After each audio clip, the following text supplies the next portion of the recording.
Good morning, everyone. Well, I'm recording in the morning. I don't know when you're listening. Thank you for being here, listening to the Diet Diaries today. So I'm gonna jump right in, and I always say that. Why do I say things like that? It's so funny. I have to do a little sidebar. You guys know I always do this.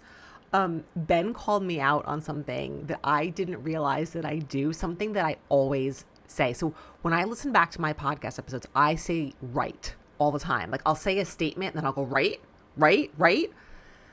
It's just something I do, and it's just how I speak. And I don't know. I'm sure it's not good public speaking skills, but you know what? It's my podcast. I'm going to talk how I want. I'm not going to make myself crazy over those little things that we say. But I do notice that I do that. Ben called me out. He starts making fun of me. He's teasing me. And I realize that I always say to him, why don't you? That's like the phrasing that I use. Why don't you go get ready? Why don't you go do this? Why don't you go do that? Instead of like telling him to do it, I say that phrase, and I guess he has picked up on it. So he was making fun of me about something, and he goes, "Why don't you?" Blah, blah, blah. It was really funny. And then I'm like, and then I just noticed myself doing it. Cause like 2 seconds later, I'm asking him to go do something. I'm like, "Why don't you?" Blah blah blah. And it was just so funny, like these idiosyncrasies we have in the way that we speak that we are totally oblivious to. It just really made me laugh. Just like I said, I always say at the top of an episode, I'm going to dive in. Well, what else am I doing? Right? Like, what else am I doing here? So last week's episode, which just came out today, because I'm recording this Monday, June 8th, was a deep dive into the nuances of GLP-1s, what they do and what they don't do. And I listened back to it, and I am super fucking proud of it. And within like a couple of hours of it being live this morning, someone texted me letting me know. What did she say? I'm going to look at the exact text and read it to you guys, because if you haven't listened, I highly suggest that you do, because today's episode is going to be a follow-up. She said, "Wow, today's GLP-1 podcast, excellent and so informative. I learned so much. Thanks, well done. It's really good," with a bunch of clapping hands emojis. I guarantee you that this take, episode 278, it will be a take on GLP-1s you haven't heard before. And it will get you thinking about GLP-1s in a way you haven't, whether you're on one, you're off one, you're thinking about one, or you are anti-GLP-1s. You need to listen to this. And today's episode is something after I recorded and edited that episode, I was like, oh my God, there was like sort of this concept I started thinking about. I'm like, I should have talked about this during that episode.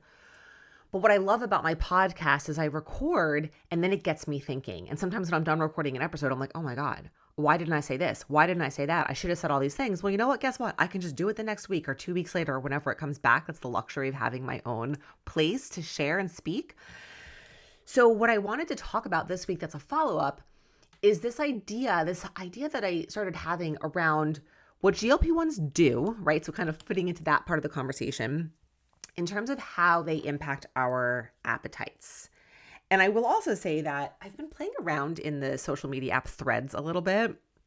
And I posted something, I think it might have been on Friday, where I did like a little bit of like a rant around the way that people talk about how GLP-1s, people will refer to non-GLP-1 ways to lose weight as natural, like lose weight naturally. And it really pisses me off.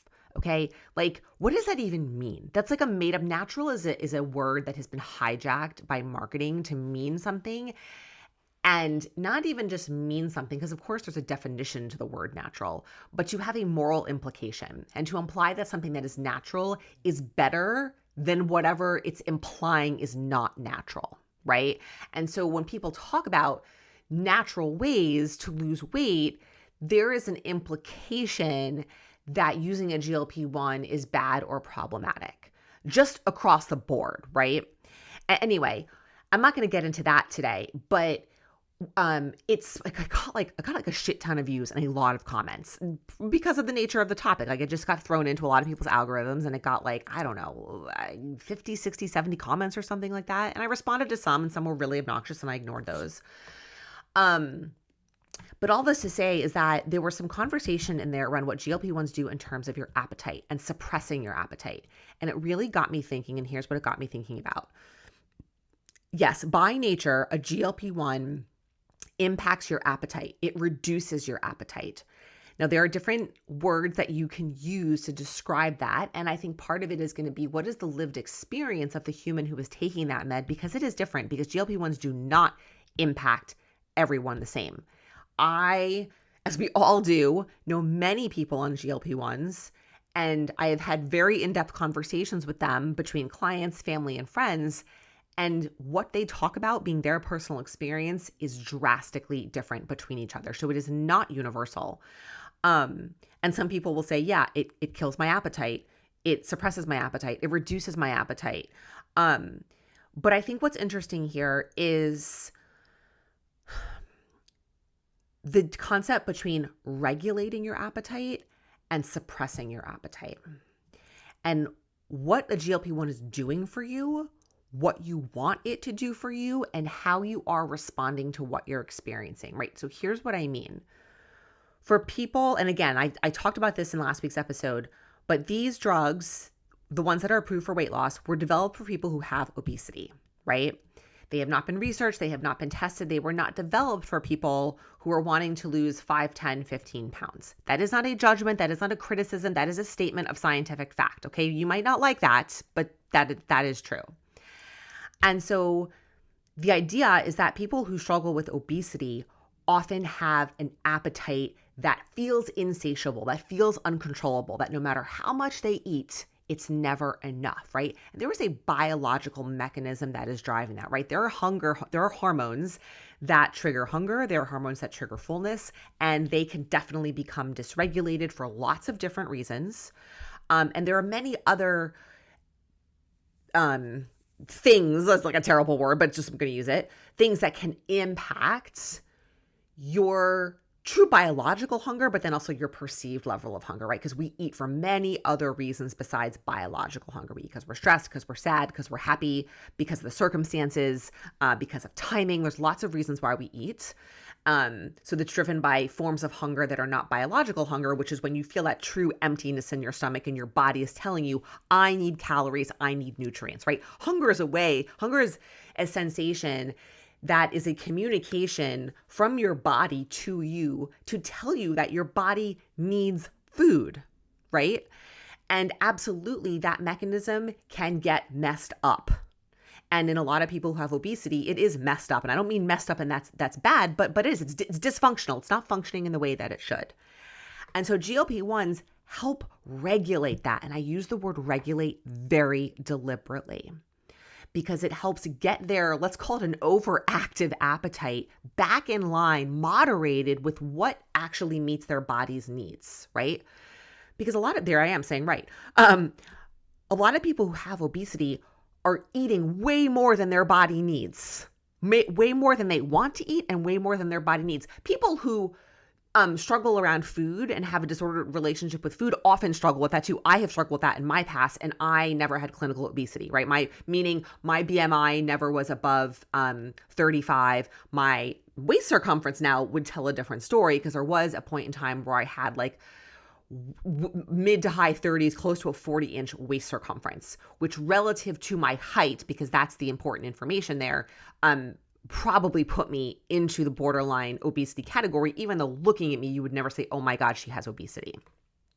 And that was all a byproduct of polycystic ovarian syndrome, which now is just renamed with something else like metabolic, because it is a metabolic disorder. 1999, no one knew this shit, and so it was treated in a very different way with diet books called the Carbohydrate Addict's Diet. I've talked about this before. I'm way off on a tangent now. Okay, let me reel it back in. So what I was talking about is in people who have obesity, the appetite is so far beyond what actually matches up with what their body needs. And so you end up eating and intaking way more food and therefore way more calories than your body needs or than your body wants. So the GLP-1 helps regulate that. It helps bring it back to a quote unquote normal, and again, don't read too much into that word, I'm using it for lack of a better term, or regulated in alignment place with what your body actually needs, right? And this is why these drugs for people who have obesity are so transformational. Now, if you are someone who does not have obesity, you are someone whose body weight might be in the overweight category. And yeah, I'm using BMI terms here for better or worse. Yeah, it's a fucked up system, but I'm referencing it because it's something that we are familiar, and it is one way to have a point of reference. but even let's put that aside. You're someone who knows that your body, you're carrying more body weight. Your body is bigger than you want it to be, or than that maybe is healthy for you, right? Maybe you are having some negative health outcomes that are correlated to your weight. Not everyone who is overweight has negative health outcomes, right? But there are many people who do, that show up in lots of different ways. But your appetite is not, you're eating more than you need or want to. That's why your body is carrying more body fat. But certainly not to the extent that someone who has obesity is struggling with, right? And so I think this kind of group of people might be like in the in between. And I know I can't remember what I said a few minutes ago. This would really be like someone who is maybe 15, 20, 25 pounds,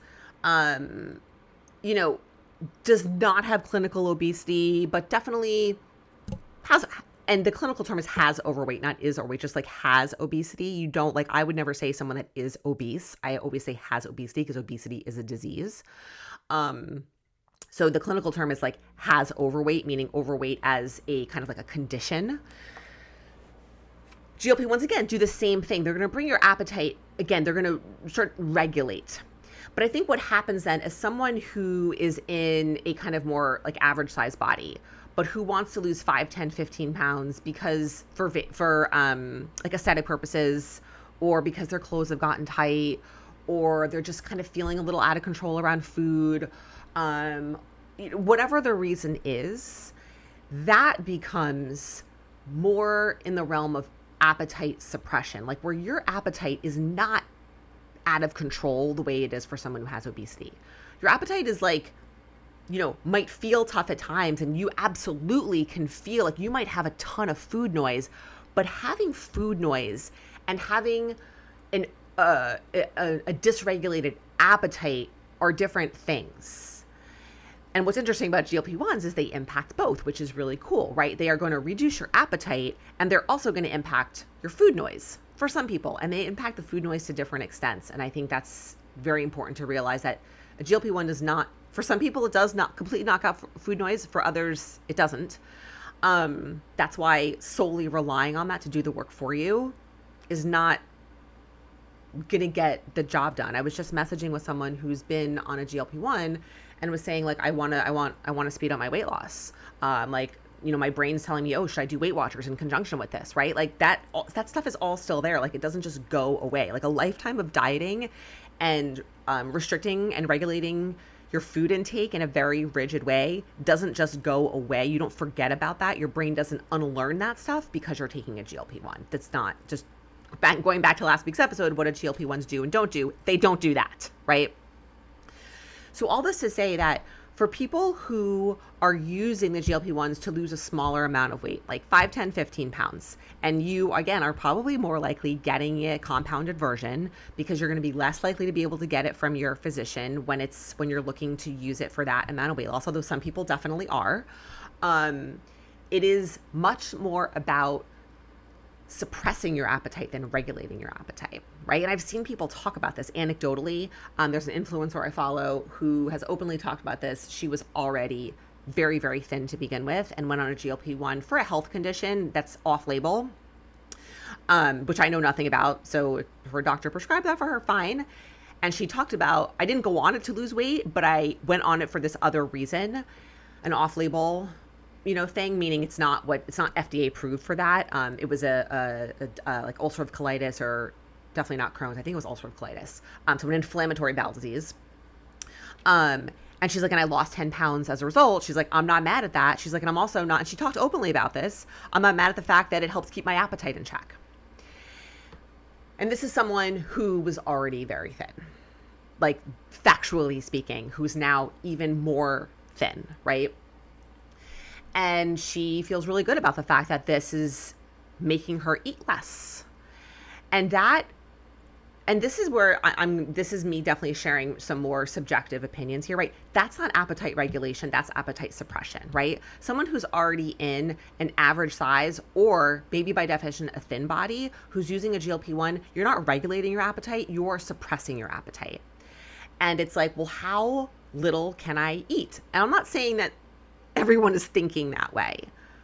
But absolutely, there is a major undercurrent with these meds when they are being used by people for whom they were not originally intended of, oh my God, I'm just not hungry. I don't want to eat. I forget to eat. I can get by with eating so little. And what does that mean? What does that mean for you mentally, right? So it's, I think the drugs are working differently. Again, I'm not speaking to like how the actual biochemistry is working in someone's body because I don't know anything about that. But I think anecdotally and how it shows up, I'm going to say in a phenotype, which is totally not the right term. And all of you listening are like, what the fuck is she talking about? This is like flashback to like high school biology when it's like the phenotype is like the expression of whatever your genes are, right? Like you might have like whatever your genes are and you have brown hair and blue eyes and, you know, whatever color skin tone. That's the phenotype. It's a physical expression. So what I mean is that what's the physical expression? What is actually your lived experience of being on these meds?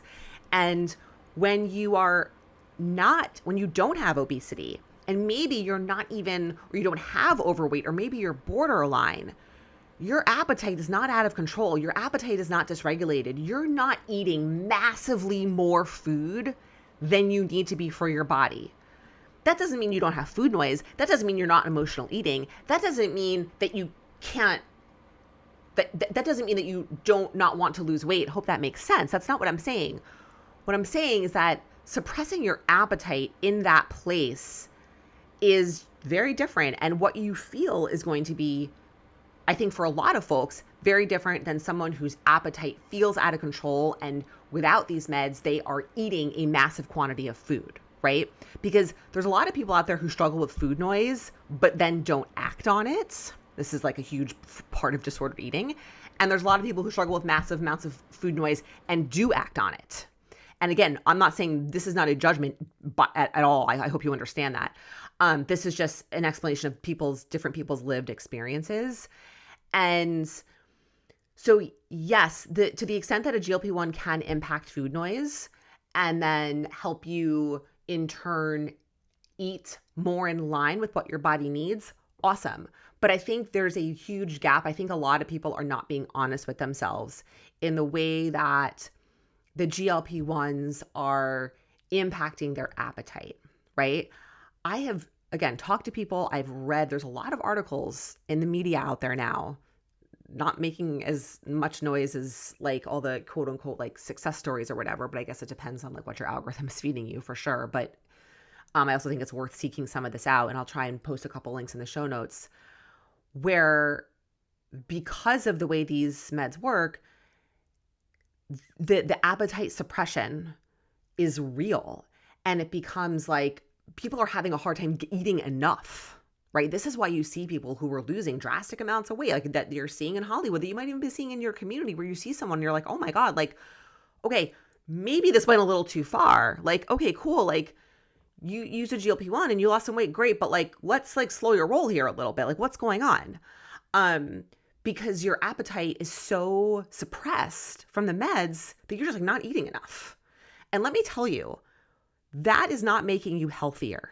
That is making you less healthy. So the whole argument around like, oh, I need to lose weight and get healthier, there is a law of diminishing returns when you hit a certain point on that, right? Continuing to get smaller and smaller and smaller and thinner and thinner and thinner does not make you increasingly healthy, right? You kind of hit a point where you are, quote unquote, optimizing your health. And there's an intersection of lots of factors with that. But then that's going to start to decline if you are continuing to lose weight because you are not eating enough. There are huge ramifications to not eating enough because your appetite is so suppressed from these meds. I'm going to speak to women, but over the age of 30, you are already losing muscle every year. I think it's a rate of like, these are drastically different numbers, but my brain is going blank right now, whether it's either 0.1% or 1% each. I'm like totally losing this data because I'm having like a total brain fart. So I'm not even gonna say it because I'm gonna make a mistake. But the idea, because does the numbers really matter? I don't think so. You are losing muscle. It's a natural biological process that happens starting at the age of 30. Okay, and you are already as a woman at a higher risk of osteoporosis because of your hormones, because you're going to eventually go through menopause, because you're going to lose your estrogen, and all of this impacts your ability to build and maintain muscle, which then impacts your bone density, right? So there's lots of factors at play here, but if you are not eating enough food, that is going to have a multiplier effect, a much bigger effect on your muscle mass and then therefore your bone density. And so if you are not eating enough and you are losing more and more weight because your appetite is so suppressed, again, you might look the way that you think you want to look, but your body is not physically healthier. So what is the trade-off that's happening here? And this probably could even go into another episode, but really what I wanted to talk about here is the difference between appetite regulation and appetite suppression. And that depending on who's using these meds and where you are started, what your kind of relationship with food is, what you're eating, how much you're eating, where how much weight you have to lose, these drugs are going to impact you differently. And I think this is super important. I think no one is talking about this.